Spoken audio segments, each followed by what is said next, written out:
दोस्तों, आज की कहानी है हमारे बेटी जैसा सास हर बेटी को मिले। कहानी पसंद आए तो वीडियो को लाइक एवं सब्सक्राइब जरूर करना।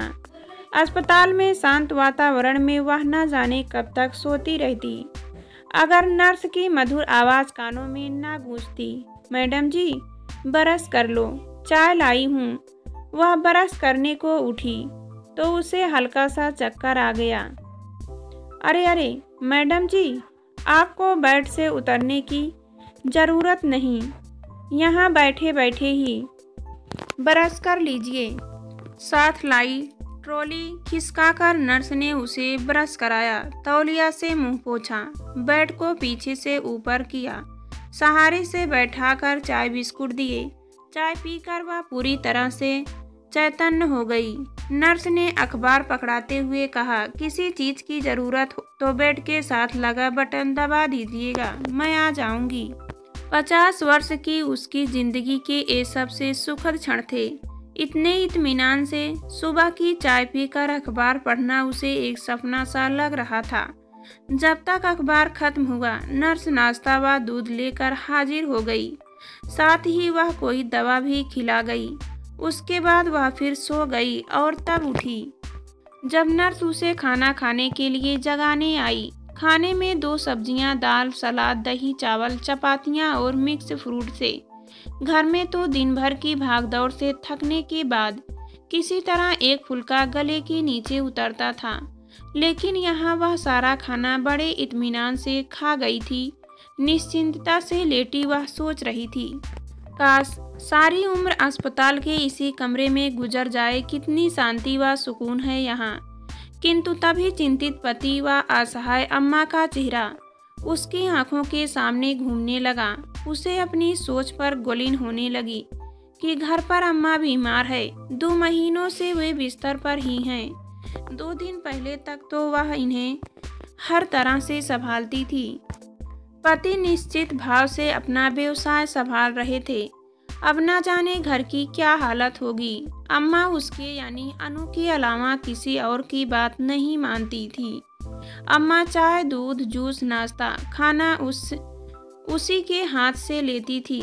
किसी और से अम्मा अपना काम नहीं करवाती। अम्मा की हल्के हाथों से मालिश करना, उन्हें नहलाना धुलाना, उनके बाल बनाना, सभी काम अनु ही करती थी। सब कुछ ठीक चल रहा था, लेकिन अम्मा के साथ साथ आने जाने वाले रिश्तेदारों की सुबह से लेकर रात तक खातिरदारी भी उसे ही करनी पड़ती थी। उसे हाई ब्लड प्रेशर था। अम्मा और रिश्तेदारों के बीच चक्कर घिन्नी बनी रही। आखिर वह एक रात अत्यधिक घबराहट व ब्लड प्रेशर की वजह से फोर्टिस अस्पताल में पहुंच गई थी। आनन फानन उसे ऑक्सीजन लगाई गई। 2 दिन बाद एंजियोग्राफी भी की गई, लेकिन सब ठीक निकला। आर्टरीज में कोई ब्लॉकेज नहीं था। जब स्टर्च पर डालकर उसे एंजियोग्राफी के लिए ले जा रहे थे, तब फीकी मुस्कान लिए पति उसके कंधे पर हाथ रखते हुए बोले, चिंता मत करना, आजकल तो ब्लॉकेज का इलाज दवाइयों से हो जाता है। वह मुस्कुरा दी थी। आप व्यर्थ की चिंता करते हैं, मुझे कुछ नहीं है। उसकी मजबूत इच्छा शक्ति के पीछे अम्मा का बहुत बड़ा योगदान रहा है। अम्मा के बारे में सोचते हुए वह पुरानी यादों में घिरने लगी थी। उसकी माँ तो उसे जन्म देते ही चल बसी थी। भैया उससे 15 साल बड़े थे। लड़की की चाह में बड़ी उम्र में माँ ने डॉक्टर से मना करने के बाद भी बच्ची पैदा करने का जोखिम उठाया था और उसके पैदा होते ही वह चल बसी थी। पिताजी ने अनु की वजह से तलाकशुदा युवती से पुनः विवाह किया था, लेकिन परिस्थितियां ऐसी बनती गई कि अंततः नाना नानी के घर ही उसका पालन पोषण हुआ था। भैया हॉस्टल में रहकर पले बढ़े। सौतेली माँ की वजह से पिता, भैया और वह एक ही परिवार के होते हुए भी 3 अलग अलग किनारे बन चुके थे।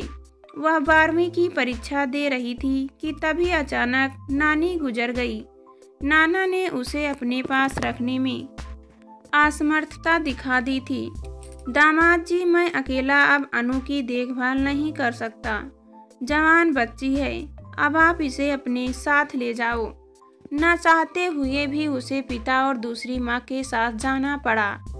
दूसरी पत्नी से पिता की एक नकचढ़ी बेटी विभू हुई थी, जो उसे बहन के रूप में बिल्कुल बर्दाश्त नहीं कर पा रही थी। घर में तनाव का वातावरण बना रहता था, जिसका हल नई माँ ने उसकी शादी के रूप में निकालना चाहा। वह भी पढ़ना चाहती थी, मगर उसकी मर्जी कब चल पाई थी। पिताजी ने चट मंगनी पट ब्याह किया। बचपन में जब पिता के साथ रहना चाहती थी, तब जबरन नाना नानी के घर रहना पड़ा, और जब वहाँ के वातावरण में रच बस गई तो अजनबी हो गए। पिता के घर वापस आना पड़ा था। उन्हीं दिनों बड़ी बुआ की बेटी के विवाह में उसे भाग दौड़ के साथ काम करते देख बुआ की देवरानी को अपने इकलौते बेटे दिनेश के लिए वह भाग गई थी। अकेले में उन्होंने उसके सिर पर स्नेह से हाथ फेरा तथा आश्वासन भी दिया कि वह उसकी पढ़ाई जारी रखेगी। पिताजी ने चट मंगनी पट ब्याह कर अपने सिर का बोझ उतार फेंका। अनु की पसंद नापसंद का तो सवाल ही नहीं था। विवाह के समय छोटी बहन विभू जीजा जी के जूते छिपाने की जुगुत में लगी थी, लेकिन जूते ननद के पहले से ही एक थैली में डालकर अपने पास रख लिए थे। मंडप में बैठी अम्मा यह सब देख मंद मंद मुस्कुरा रही थी। तभी ननद के बच्चे ने कपड़े खराब कर दिए और वह जूतों की थैली अम्मा को पकड़ाकर उसके कपड़े बदलवाने चली गई। लौटकर आई तो अम्मा से थैली लेकर वह फिर मंडप में ही डटी रही। विवाह संपन्न होने के बाद जब विभू ने जीजाजी से जूते छिपाई का नेक मांगा तो ननद झट से बोल पड़ी, जूते तो हमारे पास हैं, नेक किस बात का। इसी के साथ उन्होंने थैली खोलकर झाड़ दी, लेकिन यह क्या, उसमें तो जूतों की जगह चप्पलें थी, और वे भी अम्मा की। यह दृश्य देखकर ननद रानी भौचक्की रह गई। उन्होंने शिकायती नजरों से अपनी अम्मा की डोर देखा तो अम्मा ने शरारती मुस्कान के साथ कंधे उचका दिए।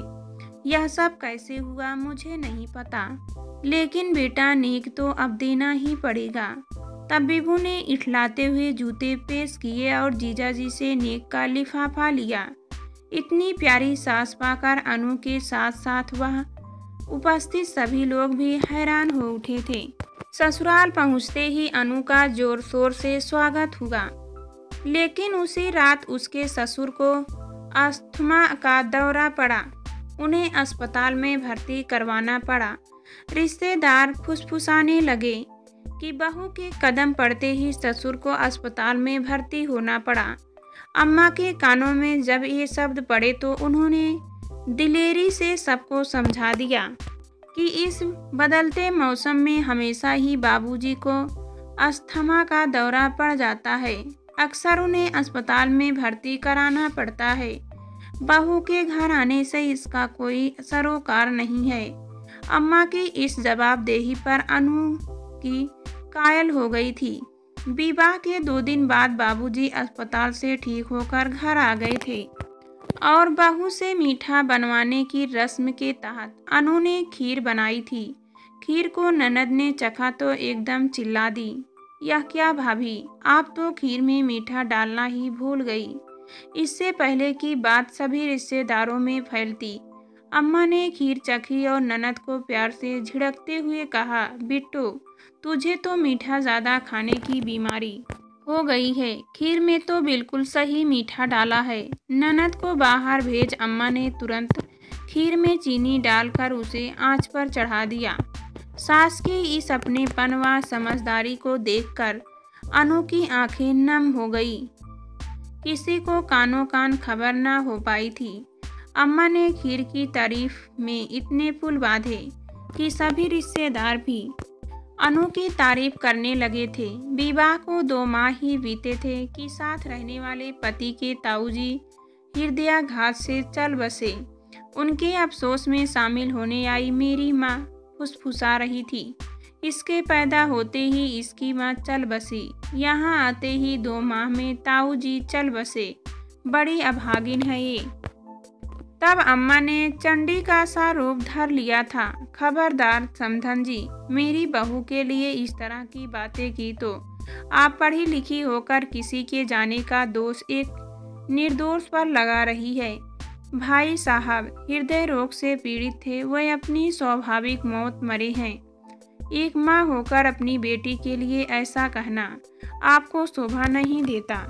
दूसरी माँ ने झगड़े की जो चिंगारी हमारी आंगन में गिरानी चाहिए थी, वह अम्मा की वजह से बारूद बनकर माता पिताजी के रिश्तों में फटी थी। पहली बार पिताजी ने माँ को आड़े हाथों लिया था। अम्मा के इसी तरह के स्पष्ट व निष्पक्ष विचार अनु के व्यक्तित्व का हिस्सा बनने लगे। ऐसी कई बातें थी जिनकी वजह से अम्मा और उसका रिश्ता स्नेह प्रेम में अटूट बंधन में बंध गया।